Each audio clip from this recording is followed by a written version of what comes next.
I'm going to start with a little story. And it goes, the hip young man with way more money than sense goes out and buys the hottest, fastest, most expensive sports car available, a Ferrari GTO. And he takes it out for a spin. He stops at a light, and an old man on a moped pulls up next to him. The old man looks over at the sleek, shiny car and asks, "What kind of car you got there, sonny?" The young man replies, "A brand new Ferrari GTO. It cost $250,000. That's a lot of money," says the old man. "Why does it cost so much?" "Because it's the hottest, fastest car there is. I can go up to 320 miles per hour, says the young man with pride. "Mind if I look inside?" the moped driver said. "No problem," said the owner. So the old man leans into the window as far as he can and looks around. Then, sitting back on his moped, he said, "That's a pretty slick car, all right." Just then the light changes, so the young man decides to show the old man just what his car can do. He floors it, and within 30 seconds, the speedometer reads 160 miles per hour. Suddenly, he notices a dot in his rearview mirror. It seems to be getting closer. It seems to be getting closer and closer, and then suddenly, whoosh, something whips by him even faster than he's going. What on earth could that be, faster than my Ferrari, the young man thinks. Then, ahead of him, he sees a small dot. He then realizes that it's coming straight towards him. Whoosh! It goes by him that way, heading in the opposite direction. And it looked like the old man on the moped. Couldn't be, thinks the guy. How could a moped outrun a Ferrari? But again, he sees the dot in his rearview mirror. Whoosh! Whoop. It plows into the back of the car, demolishing the rear end. The young man jumps out of the car and sees that it is the old man. He runs up to him, lying on the concrete, and says, "Oh, my dear, oh my, is there anything I can do for you?" The old man wheezes, "Young feller, could you unhook my suspenders from your side view mirror?"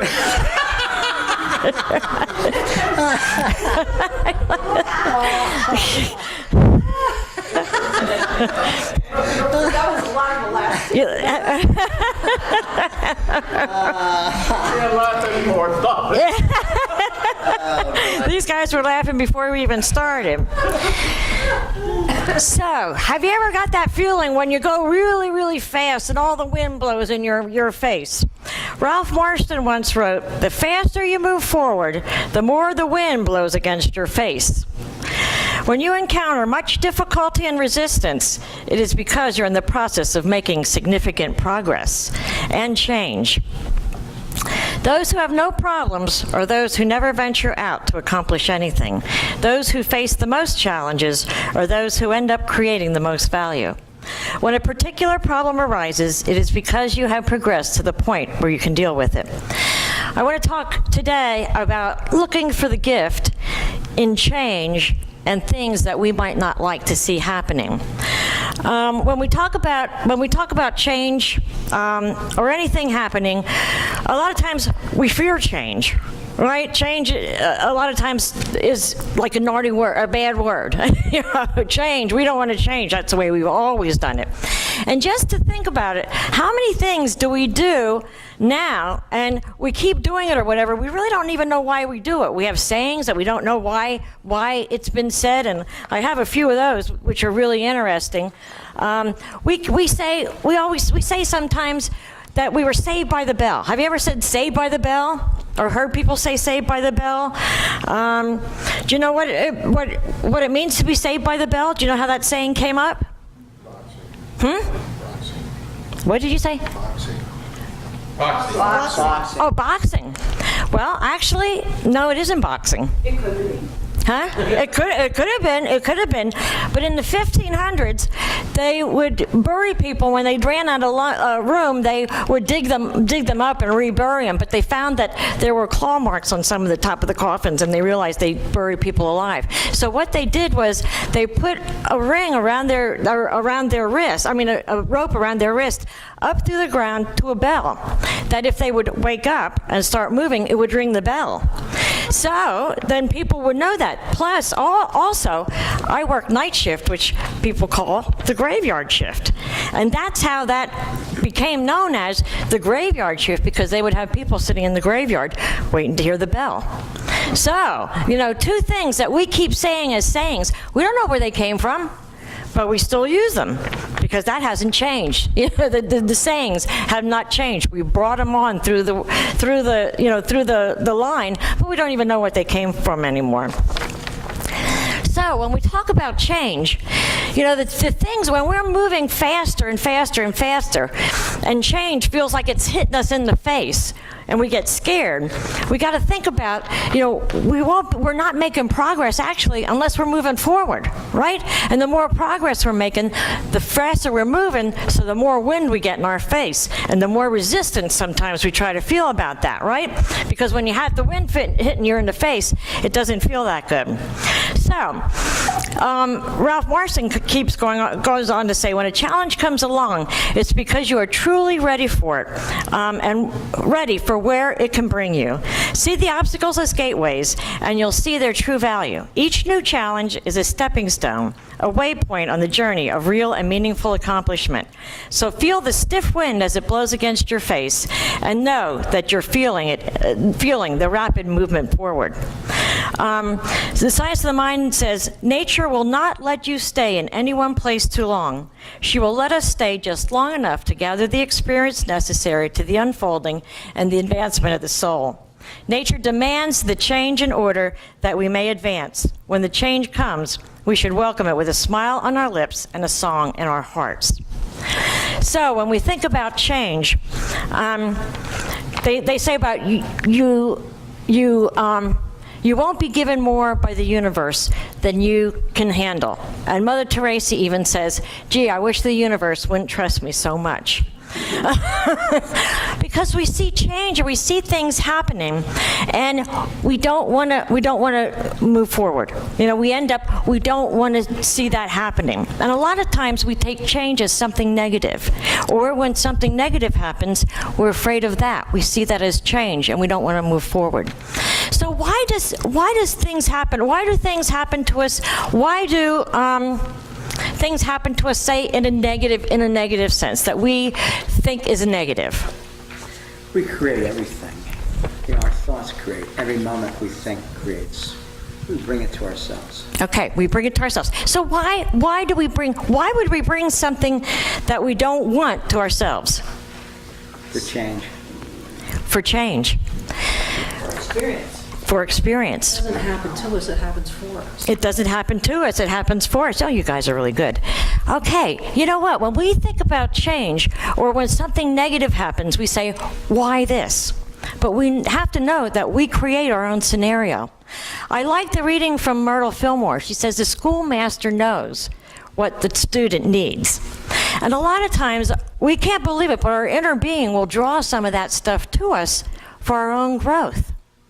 And it depends on how we move forward through that, and how we see that as change, or how we move forward through it as far as getting through the lesson or learning. A lot of times, it'll give us this lesson. If we don't learn it this time, don't worry, because we'll get it again. And if we don't learn it that time, don't worry, because we'll get it again.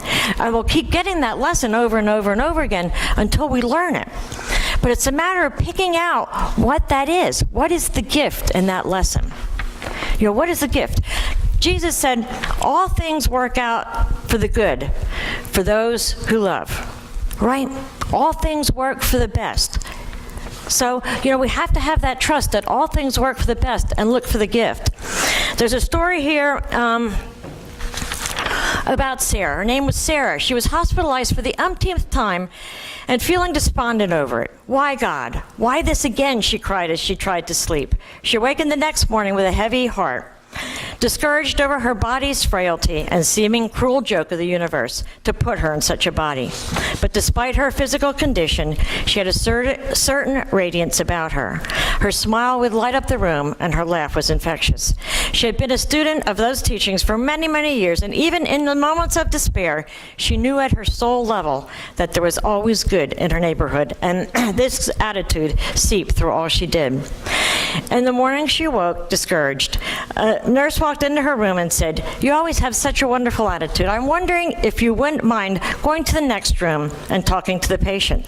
She could use a little bit of what you have." Sarah did just that. In the course of conversation with the person, she realized that she was living her calling.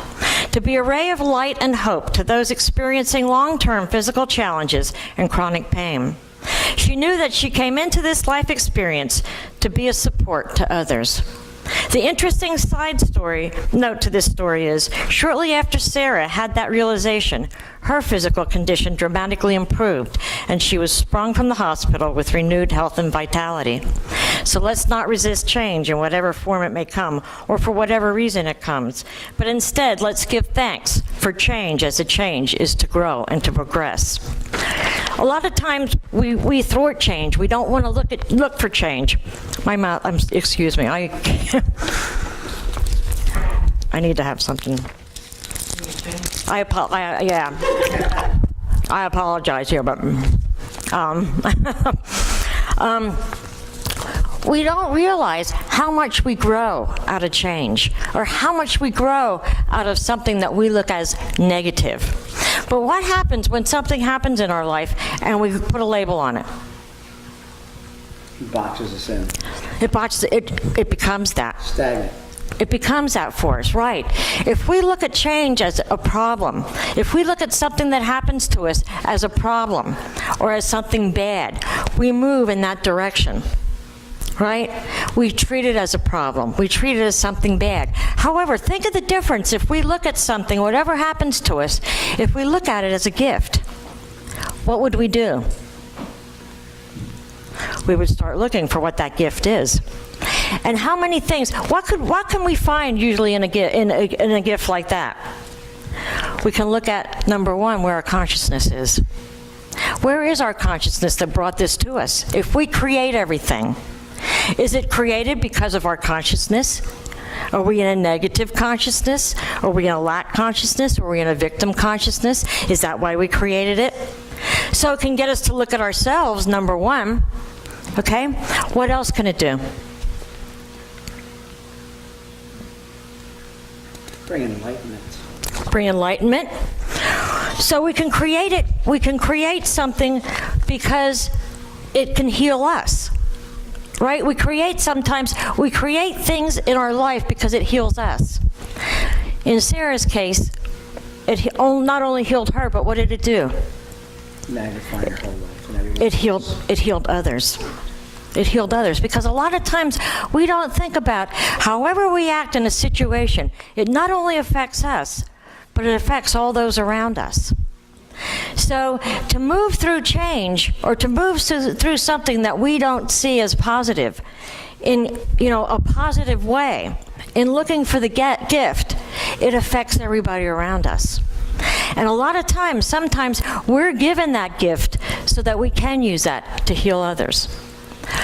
Things that happened in my life that at one point, when I was right in them, I said, this is the worst thing that could happen to me. I look back and I say, that was the best thing that could happen to me, because I needed everything that happened in my life to get me to where I am today. And I think everyone here, if you think of that, if you take that moment and think back in your life, all those things that you might have labeled bad at one time, once you saw the gift in it, or once you used that and moved forward, you could see the gift in it, and you needed those things, and it ended up to be the best thing in your life because it brought you to this point. It either healed you, or it helped to heal somebody else, and you're using that as a gift. Rumi wrote a poem, it's called The Guest House. This being human is a guest house. Every morning a new arrival. A joy, a depression, a meanness, some momentary awareness comes as an unexpected visitor. Welcome and entertain them all. Even if they're a crowd of sorrows who violently sweep your house empty of its furniture, still treat each guest honorably. He may be clearing you out for some new delight. The dark thought, the shame, the malice, meet them at the door laughing and invite them in.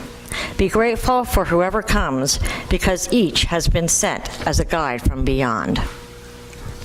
That's pretty powerful. I love that poem because, you think of putting all those things together that Jesus taught us is, everything works out for the good. In all things, give thanks. How many times are we in the midst of change and in the midst of something that's not looking good, and we feel like, how can I give thanks in this? It doesn't look like anything to be thankful for. However, once we turn it around and we're thankful for it, we're open to see the gift. When we label it, like you said, it puts us in that box. We don't see anything else except what we label it as. If we see it as a gift, we're open to see all kinds of opportunity. So all we have to do when something happens that doesn't look that great is label it as a gift. And we're going to see it differently. And once we see it differently, it becomes differently, because that'll be shown to us. And of course, to be able to do that is we have to trust. We have to trust that truly the schoolmaster does know what we need. Our inner being knows what we need, and it calls forth everything. It calls forth everything for our own learning, our own healing, whatever we need at the time. And when we realize that, we can see the gift in it. Michael Beckwith talks about the chicken and the egg. He said, for a while, the chicken grows comfortably in its egg, developing and maturing at a comfortable pace. Then it begins to get uncomfortable. It's getting too tight. Pretty soon, the shell is more than too tight, it's uncomfortable. The little chicken begins to pollute its own environment, and the egg seems to be intolerable. The chick is in major distress. Just when at the moment it thinks it's gonna die and its environment is totally polluted, something inside it tells it to peck. And so it begins to peck at the shell, and it breaks through the shell, and an entire new world is revealed. The world was there all along, but the chicken is seeing it for the first time. What kind of shells are we keeping ourselves in by not realizing the gift that we have in the conditions that we have right now? We're thinking that the conditions might not be that great, or we could have better conditions or whatever. But right in the conditions that we're here, we're getting a message. And that message is to move forward. It's sitting, and I like when Sue says, if somebody says something, or if we jerk a couple of chains, and we know that we're changing, we know that we're moving forward, because people want to just go, wow. So it's a matter of moving forward and maybe feeling uncomfortable because we're getting at that egg, but keep pecking at it. Eric Butterworth said, pain is breaking through the shell of awareness. I love that one too. Pain is breaking through the shell of awareness. So when we're in a spot that feels uncomfortable or feels painful, we're on the edge of breaking through awareness. We're on the edge of something big. Something great's going to happen. So how different is it to sit in the feeling that something great is about to happen, other than a disaster's about to happen? And this human thinking that when something that appears, judge not by appearances, but something appears to be changing in a way we don't like, it's human nature to go, oh my God, what's happening? We could get into this, we could get into that. But look at it as a gift. What is this showing us? What can we get from this? And that's when we start moving forward. I like when Myrtle Fillmore ended that reading. She said, as we leave old circumstances, beliefs, habits, and desires behind, and seek to understand and to enter into and get the blessing out of the larger life which is ever opening to us, we are filled with a sense of peace, freedom, and assurance that all is well. We should then turn our attention within and devote ourselves to those thoughts and acts which make for poise, order, health, and success. So what situation might we be in? What situation might you be in personally right now that you can make a commitment to look at it totally different? And as we look at it totally different, what kind of opportunity can we see? What kind of gift can we get from that? What kind of calling is there? Because in everything there's something that's there for us. It's a matter of opening our minds and opening our hearts to see it. And not judging by appearances, but knowing that all things do work out for the best. as long as we have faith. And once we're thankful in all things, we'll see why we can be thankful. Yeah. Excuse me for interrupting. I'm reminded sometimes, though, right now it seems like we're hearing to stay focused on the moment, not to try to go forward and not to, I mean, you can think back of the past and, I mean, but not to stay too focused on it, because the gift may have many facets to it. And if we stay focused, we won't get overwhelmed. Not underwhelmed, not overwhelmed, but then we're ready to handle what that gift is. And whether we can see what the gift is, whether we're just taken to the next level. But it could be a great big jump, or it could be just that one nugget, I think. And that could be a really big nugget. And we don't have to feel that we've got to stay so up every minute for the gift. It's going to reveal itself. And by staying focused in that 1 minute, I think it might allow us to go slow enough to take the road not taken. You know that poem? Yeah, yeah. It might help us to start down the road not taken, but we're not trying to get to the end of the road. We're looking to see. Oh, exactly. Life is a journey. Life is a journey, and that's why there's so many things along the way. To stop and find out, and to stop and see. So that's why it came to pass. If you read in the Bible, always it came to pass. It came to pass. It came to pass. Things never come to stay.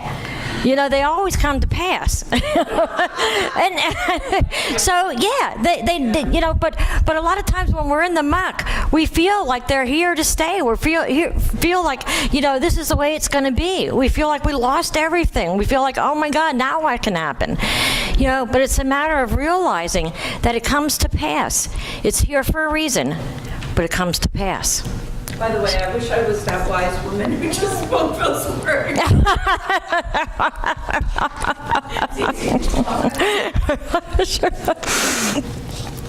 Ernest Holmes says, when we constantly discard old ideas and take on new and better ones, the mind gives us no rest. The instinct urges us on. The intuition draws upward. We're always moving. We're always moving. And, Spirit is always calling us upward. But, I like when in the class someone said about spirit or whatever, and I know Michael described it as, your ego will be the loud one, that's talking you into something. Spirit is very quiet and say, follow me, follow me. So a lot of times to find the gift is we have to get quiet. We have to get quiet, and we have to feel that little urging. We have to feel that. But Spirit is always bringing us up. Spirit is always, always there to give us the gift and to show us that, to show us the beauty in all things. When we talk about, we attract, that's what is healing for us. The author C.S. Lewis pointed out, it may be hard for an egg to turn into a bird, but it is jolly slight harder for it to fly remaining an egg. We can't go on forever just being eggs. We must hatch or go bad. Life is a process of growth. It's always moving forward. It's a process of growth. So it's a matter of embracing that change and feeling Spirit moving us forward. The universe is a larger system. Joseph Campbell wrote, opportunities to find deeper powers within ourselves come when life seems most challenging.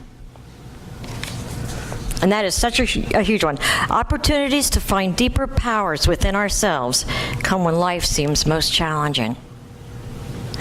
And sometimes the issues of challenges is just the fact of showing us the power that we have. Getting through it is just to show us how strong we are, the power that we have when we trust God. So it's a matter of looking at things differently. Embracing change. Embracing those things that we don't call positive all the time. Because we don't live in things aren't just always positive and smiley and happy, not all the time on a daily basis. But it's a matter of what do we do with those things when they don't seem that way. It's not a matter of what things happen to us in our lives. It's a matter of how we deal with those. And it's a matter of taking those things and realizing that they're put in our lives for some reason. Give thanks for that reason and open our minds to find the gift. It's a reflection of what's inside. And life is meaningless. It only means the meaning you give it. Yeah. In the same situation you could be going through and somebody else can go through. You give it a positive meaning, they give it a negative meaning. The meaning you give it doesn't mean that just because it is the same situation for both, that's what it means. No. Exactly. It's all, our life is a reflection of what's in here. So if it's reflected out here and we don't like it, then let's look for why. Why am I reflecting this out here? What am I to learn? Is it my consciousness? Is there a lesson to learn? Is it going to heal me? Is it going to heal somebody else? And think about the huge benefit we get when something is reflected out here that we don't like. We realize that it's in here and we can heal it. You want to look from the mountaintop looking down instead of driving in the car with headlights on. Yeah. From a higher perspective. And this whole month in June, in the class, in the spirituality class, we talked about forgiveness. And a lot of times, forgiveness is just that, is seeing it from a different perspective, is seeing the gift in it. Because once we see the gift in it, we realize that nothing happened to us. It happened for us. First of all, it happened by us, and then it happened for us. And there's nothing to forgive. Because we take that and we use it for our highest good. And that's hard sometimes, depending on where we are and depending on what situation we are. But it's so important to be able to use that to get through where we are. So, any other comment? We're here to manifest God. What's that? Our purpose is to manifest God. To manifest God, to express, to express spirit. Spirit always wants to evolve. Spirit always wants to get, bigger, to expand. There is no expansion without change. There's no expansion without growth. So sometimes we have to have those growing pains to grow, because there is no expansion without that. And that's exactly what we're here to do, is expand spirit through us, to manifest through us. One small change changes the whole. Right. Like the leavening, just that little tiny amount of leavening. I think that some in the Bible can leaven a whole little meal or something. Yeah. The butterfly effect, too. The butterfly effect. They say when it can shake its wings on the one side and the air currents, the difference in air currents can do something, on the other side of the world. So, Michael, do you want to say something? If nothing changes, nothing changes. Perfect. Yep. Do you everybody hear that? If nothing changes, nothing changes. Reaction to whatever's happening isn't changing from the time that it happened before, then nothing's going to change. But if you're feeling stuck and in a rut and like you can't get out of the situation that you're in, if nothing changes, nothing changes. Yep. Exactly. We love ourselves enough to wait until that time is right. Maybe we want it with our whole heart, but maybe it isn't that exact moment. Are we demanding it in that moment? Is it possible that other conditions aren't quite ready yet? That's a belief that I think it could be very, or are we really crucifying ourselves that it's just not that very minute? Sometimes you have to wait for the external change, but the internal change can come anytime you choose Yep. to make the internal change. And when the internal change comes, it's inevitable for the outer to change. It'll never be the same. Yep, because the outer won't change unless the inner changes, or it won't be a lasting change. There's one, a beautifully, and I'll end with this, but if anybody wants to have any comments afterwards, is fine, is a beautifully illustrated story, actually found in the Bible, in the 50th chapter of Genesis, is the story of Joseph and his brothers. Joseph's brothers sold Joseph into slavery because of their jealousy, because of their father's love for him. Through a series of events, Joseph became the right hand of the Pharaoh. A famine came upon the land, and his brothers came to Egypt for grain. The Bible tells us that his brothers fell down before his face, and they said, "Behold, we are your servants." Joseph said to them, "Do not be afraid.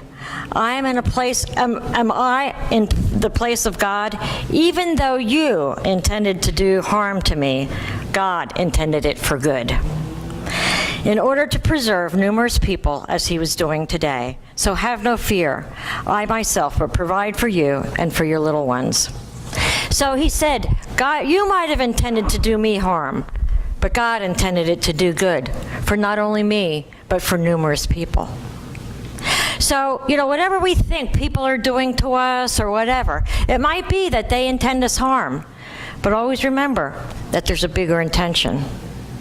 And once we realize that, we're going to move towards that intention. We're going to see that.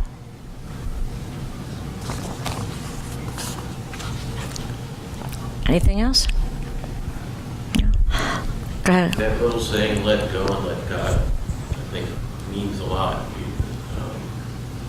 You see things in a whole different perspective when you do that. You're open to Definitely.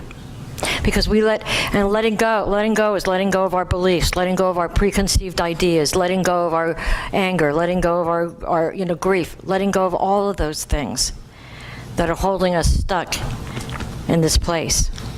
Exactly. And then God floods in, Spirit floods in with all the answers. Thank you for sharing that. It's perfect. Yeah. Okay, so we'll take these thoughts into prayer meditation. Yes, I have the drum here. I was wondering if anybody wanted to play it. Michael? Take time to think about it.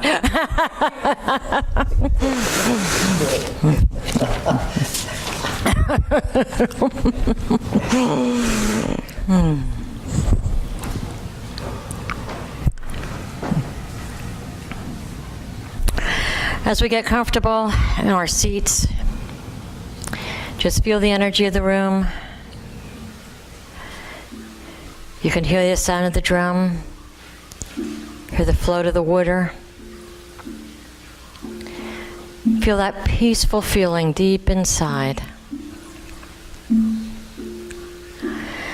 It's the feeling of the ocean.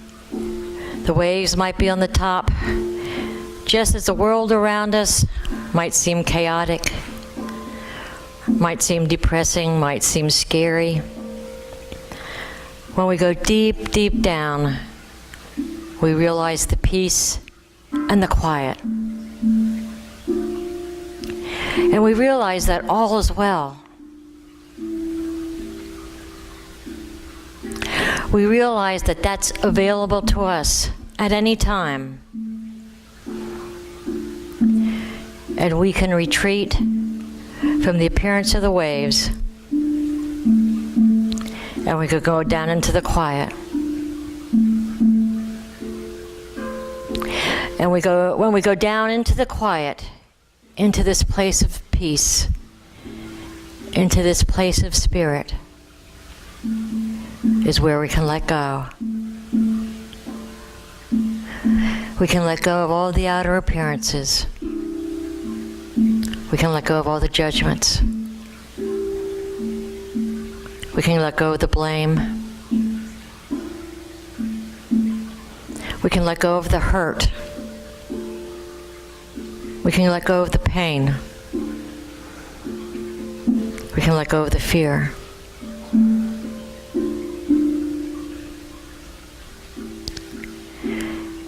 And as we let go of that, we truly can let God. We can open up and hear this voice of Spirit speaking to us ever so quietly, ever so stilly, saying all is well.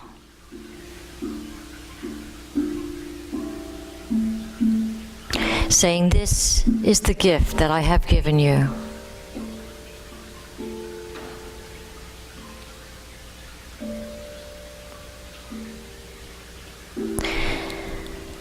As Spirit says, thank you for being a way that I can express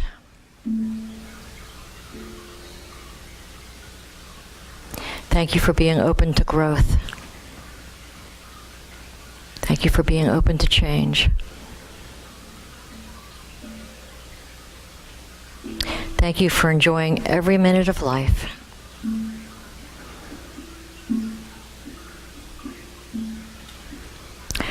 Thank you for seeing the good where other people can't.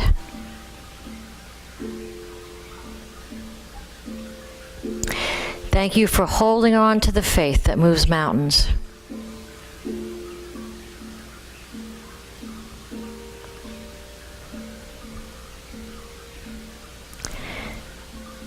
Thank you for knowing that I am with you always, and all is well. As we feel that feeling of peace, that feeling of harmony, that true feeling of all is well, notice that everything of appearances in the outside world seem to fade away. Things that we were holding on to seem to break away and dissolve. We see the new sun shining. We see new opportunity. We see growth. We see change. And we see the good in all. I invite you, when you're ready, to come back into this room, holding on to that feeling of peace, that feeling of acceptance, that feeling of forgiveness, that feeling of harmony. And when you're ready, you can open your eyes and truly know in your heart that all is well. Amen.